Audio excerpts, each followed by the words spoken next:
Hello दोस्तों, welcome to the channel learning mode. कैसे हैं आप लोग? मुझे उम्मीद है कि आपने पहला और दूसरा वीडियो बहुत अच्छे से देखा होगा और बहुत अच्छे से सीखा होगा। I hope that you follow the life's curve of learning. Welcome to learning mode once more. दोस्तों, आपको अगर हमारा कंटेंट अच्छा लग रहा हो तो आप हमारे चैनल को सब्सक्राइब कीजिए, बेल आइकन प्रेस कीजिए ताकि आपको सबसे पहले नोटिफिकेशन मिले। और जैसे जैसे आप हमारे चैनल को सब्सक्राइब करेंगे, लोगों को रिकमेंड करेंगे, कमेंट करेंगे, तो हमें भी इससे मोटिवेशन मिलेगी। और मैं आपको रिक्वेस्ट करता हूँ, इस वीडियो पे हमें कम से कम 100 लाइक्स का हमारा टारगेट है। तो आप सब जल्दी से हमें लाइक कीजिए और इस चैनल को सब्सक्राइब कीजिए, कमेंट कीजिए और लोगों से शेयर कीजिए। तो आइए साथियों, हम अपने टॉपिक को आगे बढ़ाते हैं। हम लोग पहले भी सीख रहे थे वोकेबलरी डेवलपमेंट मेड इजी, तो आज हम पार्ट 3 के अंदर एक रिकैपिचुलेशन या रिवीजन कर लेते हैं। Golden rules of vocabulary development की जब हम बात करते हैं तो सबसे पहला पॉइंट जो मैंने रिकमेंड किया था वो ये था कि आपको लगातार रीडिंग करनी चाहिए। देखिए, किसी भी भाषा को सीखने का एक तरीका है कि आप उस भाषा को पढ़ें, आप उस भाषा को सुने, बोलें, लिखें और दूसरों को बोलते और लिखते हुए देखें। तो जब आप ऐसे इस तरह की एक्टिविटी करेंगे, यानी सारे के सारे एक्टिविटीज़ एक साइकिल में होगी, तो उससे आपकी लर्निंग बहुत ही फुलफिलिंग और कंप्लीट होगी। तो रीडिंग में मैं रिकमेंड करूंगा कि आप लगातार न्यूज़पेपर पढ़िए। देखिए, न्यूज़पेपर में बहुत सारे इंग्लिश न्यूज़पेपर्स आते हैं, जरूरी नहीं आप द हिंदू पढ़ें, जो कि काफ़ी डिटेल्ड ट्रीटमेंट करता है। देखिए, हम अखबारों की बात करेंगे तो भारत में कई तरह के अखबार हैं। मैं मोटा मोटी यहाँ पे एग्जाम्पल देना चाहूँगा। हिंदू जो है वो बहुत डिटेल्ड ट्रीटमेंट करता है, जो सिविल सर्विसेज के लिए काम का है। उसी तरह टाइम्स ऑफ इंडिया जो है एक बहुत ही बैलेंस ट्रीटमेंट करता है, जो ज़्यादातर कॉम्पिटिटिव एग्जामिनेशन की रीडिंग के लिए काम आएगा। लेकिन अगर आप बिगिनर हैं, अगर आपने शुरुआत की है, तो आप हिंदुस्तान टाइम्स से स्टार्ट कीजिए। इसी तरह कुछ आपकी हॉबी या इंटरेस्ट होगा तो उस हॉबी या इंटरेस्ट से रिलेटेड मैगजीन्स आप पढ़िए। जैसे फॉर एग्जांपल आपको फोटोग्राफी का शौक है तो आप फोटोग्राफी टुडे मैगजीन पढ़ सकते हैं। तो उससे ना सिर्फ आपको आपकी फोटोग्राफी के बारे में इंफॉर्मेशन मिलेगी, बट उसके साथ साथ में आपको ये भी जानकारी मिलेगी कि फोटोग्राफी के साथ साथ में और क्या नए वर्ड्स मैं एडअप कर सकता हूँ अपनी नॉलेज में। आप ब्लॉग्स पढ़ सकते हैं। इसके साथ साथ कोशिश कीजिए आप अंग्रेजी हमेशा बोलने का अवसर ढूंढिए। और कभी भी बोलते वक्त ये नहीं सोचना है कि सामने वाला मेरी अंग्रेजी के बारे में क्या सोच रहा है, क्या मैं सही बोल रहा हूँ, क्या मैं गलत बोल रहा हूँ, ये मायने नहीं रखता। जैसे ही आपने अपने दिमाग से फियर लगाया, डर को के ऊपर कांटा लगा दिया, डर को क्रॉस कर दिया, तो डर के आगे ही दोस्तों जीत है। तो उस डर को आपको अपने दिमाग से निकाल देना है और आप हमेशा याद रखना है कि मैं 100% परफेक्ट नहीं हूँ and I am not looking forward for perfection. मैं परफेक्शन भी नहीं ढूंढ रहा हूँ। तो आपको इंग्लिश बोलते रहना है। कोशिश कीजिए कि जब भी आप इंग्लिश बोलें तो आप अपने परिवार वालों के साथ में इंग्लिश बोल सकते हैं। अगर आपको फैमिली में कोऑपरेशन नहीं मिल रहा तो अपने दोस्तों के साथ में इंग्लिश बोल सकते हैं, और तो और स्ट्रेंजर्स के साथ इंग्लिश बोल सकते हैं। यहाँ पे मैं बहुत एक इंटरेस्टिंग आपको सजेशन देना चाहूंगा कि अंग्रेजी उसके साथ बोलिए जिसको आपको पता है कि अंग्रेजी नहीं आती। हाँ, मैं वापस अपनी बात रिपीट करूंगा कि अंग्रेजी उसके साथ बोलिए जिसे आपको पता है अंग्रेजी नहीं आती। तो उससे क्या होगा, वो आप पे हंसेगा, आप भी अपने आप पे हंस सकते हैं। घबराने वाली कोई बात नहीं। आपके दिमाग में फियर भी नहीं रहेगा, क्या ये मेरी गलतियां ढूंढ रहा है, क्या ये गलतियां मेरी देख पा रहा है, क्या मैं गलत बोल रहा हूँ, क्या मैं सही बोल रहा हूँ। तो उस टेंशन से, उस प्रोसेस से भी आप बाहर निकल जाएंगे।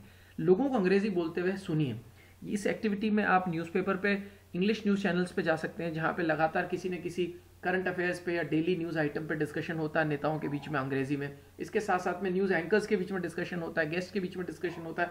तो आप इंग्लिश सीख सकते हैं। क्योंकि हम हिंदुस्तानी हैं तो हमें अंग्रेजी एक्सेंट जो है वो स्टार्टिंग में इंडियन ही सुनना चाहिए, ताकि हम जल्दी से उससे पकड़ पाएं। उसके साथ साथ में जो भी आपने डेली सीखा है, मान लीजिए आपने नए 5 शब्द सीखे, तो कोशिश कीजिए उन शब्दों के साथ खेलिए, उसके बारे में कुछ सिंगल लाइन्स लिखिए। कोशिश कीजिए अगर वो शब्द से आपको छोटी सी स्टोरी बना सके, या और पिछले 5-10 दिनों में जो भी आपने नए शब्द सीखे उनको इस्तेमाल करते हुए कुछ अपने बारे में लिखने की कोशिश कीजिए। अपने करियर प्लान्स लिखिए, जो भी इन दिनों में करंट अफेयर्स के कुछ करंट टॉपिक्स चल रहे हैं उनके बारे में लिखिए। और साथ ही साथ में आप अंग्रेजी को सुनने की कोशिश कीजिए टीवी पे भी, और उसके साथ साथ में ऑडियो भी सुनिए। कुछ पॉडकास्ट होते हैं, पॉडकास्ट का मतलब होता है ऑडियो मैसेजेस, ऑडियो चैनल्स। तो आप पॉडकास्ट पे जाकर के अलग अलग पॉडकास्ट आइटम्स भी सुन सकते हैं। पहला ये हमारा सजेशन था। दूसरा सजेशन जो है वो है कि अंग्रेजी को सुनने के लिए, समझने के लिए आपको बहुत अच्छे से रूट्स, प्रीफिक्स एंड सफिक्स का इस्तेमाल करना चाहिए। रूट्स वो शब्द होते हैं जो किसी भी वर्ड का बेस होते हैं, और प्रीफिक्स वो होते हैं उस बेस के आगे लगते हैं, और सफिक्स वो होते हैं इस बेस के पीछे लगते हैं। साथियों, पहला और दूसरा पॉइंट बहुत अच्छे से समझने के लिए और उसकी प्रो टेक्निक्स जानने के लिए आपको मेरा वीडियो नंबर 1 और वीडियो नंबर 2 जरूर देखना पड़ेगा। और जिन्होंने देखा है उनको ये पता है कि उसमें बहुत ज़बरदस्त पॉइंट लगातार पहले फिर बीच में और एंड में भी जाकर के बहुत सारी प्रो टेक्निक्स हैं, तो आपको कोई भी एक पर्टिकुलर मिनट भी नहीं छोड़ना है और लगातार पूरा वीडियो देखना है। उसी के साथ में तीसरी बहुत जबरदस्त जो प्रो टेक्निक है वो है एंटोनिम्स और सिनोनिम का इस्तेमाल। एंटोनिम का मतलब होता है दोस्तों ऑपोजिट मीनिंग वर्ड्स, और सिनोनिम्स का मतलब होता है word with similar meaning. S for same, same means similar, A for anti, anti means opposite. तो वर्ड विद ऑपोजिट मीनिंग यानी antonyms and word with similar meanings are synonyms. तो हम किसी भी एक शब्द के बहुत सारे सिमिलर साउंडिंग वर्ड्स ले लेते हैं और उसी वर्ड्स के ऑपोजिट आइडिया यानी एंटोनिम्स ले लेते हैं, तो इससे जो हमारी लर्निंग होती है वो 360 डिग्री हो जाती है। उसके साथ साथ में हमें जो चौथी बहुत ही जबरदस्त इंटरनेशनल वर्ल्ड क्लास टेक्निक है वो है निमोनिक टेक्निक्स, जिसे हम निमोनिक्स भी कहते हैं। निमोनिक्स क्या है, एक सिंपल भाषा में हम समझा सकते हैं। निमोनिक वो टेक्निक है जिससे आप जो भी चीज़ जानते हैं, यानी जो आपका known part of the learning है, उसको अननोन पार्ट ऑफ लर्निंग से कनेक्ट करते हैं। फॉर एग्जाम्पल, आपको कुछ बहुत सिंपल इंग्लिश के वर्ड्स आते हैं, लेकिन आपको कुछ डिफिकल्ट इंग्लिश के वर्ड सीखने हैं, तो आप सिंपल वर्ड्स को अगर डिफिकल्ट से कनेक्ट करेंगे तो दोनों इंटर रिलेट होकर के आपकी मेमोरी में बैठ सकते हैं। मैं इसे समझाने के लिए एक बहुत साधारण आपको एग्जाम्पल देता हूँ। जैसे कि आप यहाँ देख सकते हैं, मैंने एक एग्जाम्पल दिया है, उसमें मैंने जो वर्ड यूज़ किया वो है रेविशिंग। रेविशिंग का मतलब होता है एक्सट्रीमली ब्यूटीफुल, लेकिन एक टिपिकल जो स्टूडेंट गलती करता है वो ये करता है कि शब्दों को रटता है। Ravishing extremely beautiful, ravishing extremely beautiful, ravishing extremely beautiful. कुछ लोग थोड़े समझदार होते हैं, वो लेफ्ट टू राइट के साथ में राइट टू लेफ्ट भी करते हैं, यानी extremely beautiful is ravishing, extremely beautiful is ravishing, इस तरह से भी वो याद करते हैं। लेकिन ये रटना है, ये क्रैमिंग है, ये घोटना है। घोटने से कभी अंग्रेजी नहीं आती। इसके बजाय अगर हम जान लें, हमें सबको फिल्मों का शौक ही है, हमें एक्टर्स पसंद है, एक्ट्रेसेस पसंद है। मान लीजिए अगर मैं आपसे पूछूं कि सबसे सुंदर आपको एक्ट्रेस कौन लगती है, तो कुछ एग्जाम्पल्स मैंने यहाँ लिखे हैं, करीना कपूर, कैटरीना कैफ, सारा Ali, Deepika Padukone, etcetera etcetera. Suppose आपको इसमें से सारा पसंद है, तो सारा is a beautiful girl, is a beautiful actress. तो आप याद रख सकते हैं एक सेंटेंस बना करके अपने दिमाग में, Sara Ali is a ravishing actress. So when you say Sara Ali is a ravishing actress, what you are talking about is, आप क्या कहना चाह रहे हैं कि सारा अली जो है वो एक ऐसी एक्ट्रेस है जो बहुत ही खूबसूरत है। इसी तरह एक और शब्द जो हम यहाँ सीख सकते हैं वो है सैटरनाइन। सैटरनाइन जो शब्द आ रहा है, इसका रूट वर्ड है सैटर्न। अब आप देखिए, कुछ टेक्निक्स आपको वीडियो 1 और वीडियो 2 तो देखना ही पड़ेगा दोस्तों, और उस पर भी बहुत ज़बरदस्त लाइक डालनी पड़ेगी और कमेंट करना पड़ेगा आप और क्या क्या वोकेबलरी में चीज़ें सीखना चाहते हैं। मैं आपको आगे आगे बहुत ज़बरदस्त एक नया खजाना देने वाला हूँ वोकेबलरी लर्निंग का। बहुत सारे हाई फ्रीक्वेंसी वर्ड्स, बहुत सारी टेक्निक्स, एंटोनिम्स सिनोनिम्स की। अभी तो मैं आपको थ्योरी करा रहा हूँ, आगे इसके प्रैक्टिकल एप्लीकेशंस देने वाला हूँ। कोई दुनिया का ऐसा एग्जाम नहीं होगा जिसको आप क्रैक नहीं कर सकते, मेरी गारंटी है। It's my clear guarantee, it's my written guarantee, it's my audio visual guarantee कि अगर आप मेरे वीडियोस को लगातार पढ़ रहे हैं, उसे समझ रहे हैं और अप्लाई कर रहे हैं, तो जिंदगी में कोई भी ऐसा एंट्रेंस एग्जामिनेशन नहीं होगा जहाँ इंग्लिश में वोकेबलरी में आप मार खाएंगे। I can vouch for it, मैं इसके बारे में 100% कन्फर्म कर सकता हूँ। तो आप सीख सकते हैं कि सीख चुके होंगे कि रेविशिंग का मतलब होता है एक्सट्रीमली ब्यूटीफुल, और जो भी एक्ट्रेस आपको पसंद है उसको आपने उससे कनेक्ट कर दिया। यानी जो एक्ट्रेस थी वो आपकी known part of the memory थी, आप जानते हैं कौन है करीना, कौन है कैटरीना, कौन है सारा, कौन है दीपिका, और बट रेविशिंग आप नहीं जानते। तो जो आप जानते हैं और जो नहीं जानते उनको आपस में आपने कनेक्ट कर दिया, तो उससे जो नहीं जानते हैं वो आपको क्लियर हो गया। अगला शब्द हमने सैटरनाइन लिया, जो कि एक प्लैनेट सैटर्न से आता है। सैटर्न यानी शनि ग्रह। तो शनि ग्रह कैसा ग्रह माना जाता है? 7.5 लग जाती है कि नहीं शनि की, ईविल माना जाता है। एंड इसका मीनिंग भी सिमिलर साउंडिंग है।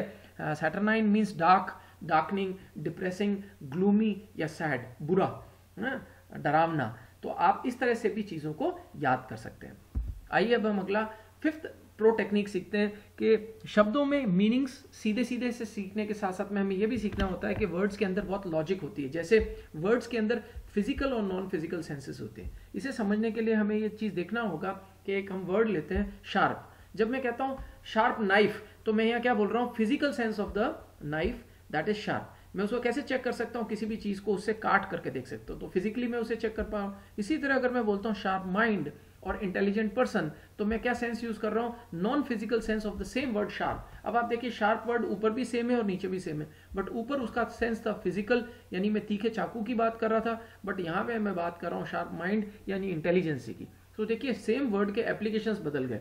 सो वी हैव टू अंडरस्टैंड कि the words have different applications. तो सिर्फ वोकेबलरी सिर्फ रटने से नहीं होगा, वोकेबलरी को समझ करके अप्लाई करने से होगा। It's all about usage.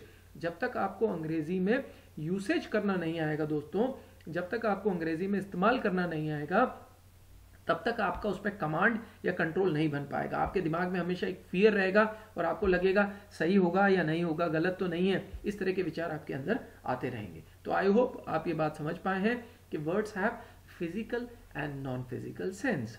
कुछ शब्द के फिजिकल सेंस होते हैं और कुछ शब्द के नॉन फिजिकल सेंस होते हैं। जैसे if I say CAT examination is a tough nut to crack. अब मैंने यहाँ कैट एग्जामिनेशन में टफ नट जो बोला है वो डिफिकल्टी के बारे में बोला है, यानी नॉन फिजिकल सेंस के बारे में बोला है। आप, मुझे उम्मीद है इस एग्जाम्पल से भी समझ पाए। अगला जो सिक्स्थ बहुत ज़बरदस्त टेक्निक है वो है कि हमें सीखना होगा कि शब्दों के अंदर अलग अलग जेंडर्स होते हैं या लिंग होते हैं। नपुंसकलिंग यानी न्यूट्रल, स्त्रीलिंग यानी फेमिनाइन, एंड मैस्कुलाइन यानी पुलिंग। हमें समझना पड़ेगा कि शब्दों के अलग अलग लिंग होते हैं और लिंग के अनुसार ही हमें शब्दों का इस्तेमाल करना पड़ता है। जैसे उदाहरण मैंने लिया है सुंदर। सुंदर यानी ब्यूटीफुल इन इंग्लिश। अगर हम ब्यूटीफुल की बात करते हैं तो ये शब्द सिर्फ feminine gender and neutral gender के साथ ही इस्तेमाल होगा, यानी हम स्त्रीलिंग और नपुंसकलिंग में ही ब्यूटीफुल शब्द का इस्तेमाल कर सकते हैं। जैसे कि मैंने आगे लिखा है ब्यूटीफुल लेडी और अ ब्यूटीफुल गर्ल। और सिमिलरली हम न्यूट्रल जेंडर में कह सकते हैं, न्यूट्रल जेंडर के अंदर beautiful view of a scene या ब्यूटीफुल कार और अ ब्यूटीफुल डिजाइन, इस तरह के शब्दों का हम इस्तेमाल कर सकते हैं। बट हम ब्यूटीफुल सलमान खान या ब्यूटीफुल अक्षय कुमार या ब्यूटीफुल एक्टर नहीं बोल सकते या ब्यूटीफुल प्लेयर नहीं बोल सकते। हमें बोलना होगा डेबोनेर विराट कोहली, स्वाव अक्षय कुमार, क्लासी धर्मेंद्र और स्मार्ट ABC। हमें इस तरह के शब्द इस्तेमाल करने होंगे, यानी हम ये जान चुके हैं और मान चुके हैं कि डेबोनेर, स्वाव, क्लासी और स्मार्ट जो चारों एक ही मीनिंग देते हैं, जो एक खूबसूरत मर्द के लिए इस्तेमाल होंगे। तो ये गुड लुकिंग मैन के लिए मैस्कुलाइन सेंस में इन्हीं चार शब्दों का इस्तेमाल होगा। यहाँ पे ब्यूटीफुल मैन या ब्यूटीफुल एक्टर नहीं यूज होगा। I hope you agree. 7th point जो है वो मेरा आपको कहना है कि आपको अगर अपनी वोकेबलरी इंप्रूव करनी है तो you should play with the words. Playing with the words का मतलब होता है आपको कोशिश करनी चाहिए कि आप बार बार जो आपने स्पेलिंग सीखी हैं या ऐसी अपॉर्चुनिटीज डेवलप करनी चाहिए जहां वर्ड्स हों और उसके कुछ अल्फ़ाबेट्स मिसिंग हों, जैसे क्रॉसवर्ड पजल्स में होता है। आप कोई भी अखबार खरीदें, भले वो हिंदुस्तान टाइम्स हो, इंडियन एक्सप्रेस हो, स्टेट्समैन हो, टाइम्स ऑफ इंडिया हो, हिंदू हो, सब में क्रॉसवर्ड पजल आती है। ये आपको क्रॉसवर्ड पजल लगातार सॉल्व करनी है दोस्तों, और इस क्रॉसवर्ड पजल से आपकी इंग्लिश बहुत ज़बरदस्त तरीके से डेवलप होगी। आप अपने माइंड पे स्ट्रेस डालोगे कि ये कौन सा वर्ड है, कौन सी स्पेलिंग है। इसी तरह आप वर्ड गेम्स खेल सकते हो जो डिजिटल और नॉन डिजिटल दोनों फॉर्म में हो सकते हैं। जब मैं वर्ड गेम्स की बात कर रहा हूँ या वर्ड सॉल्विंग गेम्स के बारे में बात कर रहा हूँ, तो आप बहुत सारे ऐप पाएंगे जहाँ पे वोकेबलरी डेवलपमेंट है और वर्ड गेम्स हैं। वहाँ आपको वर्ड मीनिंग्स दिए होंगे और आपको उनके सिमिलर साउंडिंग या सिनोनिम्स और एंटोनिम्स निकालने होंगे, या आपको कुछ डेफिनेशन दी हुई होगी और आपको उसका वर्ड चुनना होगा, या वर्ड दिया होगा उसके सिंपल मीनिंग्स आपको बताने होंगे। तो इस तरह की एक्टिविटी आप कर सकते हैं। इससे आपकी वोकेबलरी लगातार एक्शन फॉर्म में डेवलप होगी। अगर आप ये सारे सजेशंस जो मैंने आपको अभी तक रिकमेंड किए इन्हें फॉलो करेंगे तो डेफिनेटली आपकी वोकेबलरी बहुत ही स्ट्रांग होगी और आपका रिटेंशन यानी चीज़ों को रिकलेक्ट करने का, पुनः याद करने का, रिकॉल करने का जो पावर है बहुत ज़्यादा बढ़ जाएगा। क्यों बढ़ जाएगा? क्योंकि आप डायरेक्टली रट्टाफिकेशन नहीं कर रहे हैं, आप शब्दों को समझ चुके हैं और वर्ड्स को 7 टेक्निक्स के द्वारा लर्न करने की कोशिश कर रहे हैं। अगर आप लगातार इन टेक्निक्स को फॉलो करेंगे तो आई एम वेरी होपफुल कि आप बहुत ज़बरदस्त अपनी इंग्लिश इंप्रूव कर लेंगे।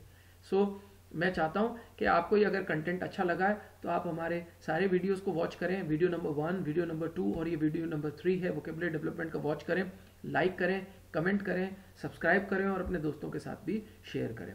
Wish you a great learning, happy learning, stay in learning mode. Thank you, thanks for watching.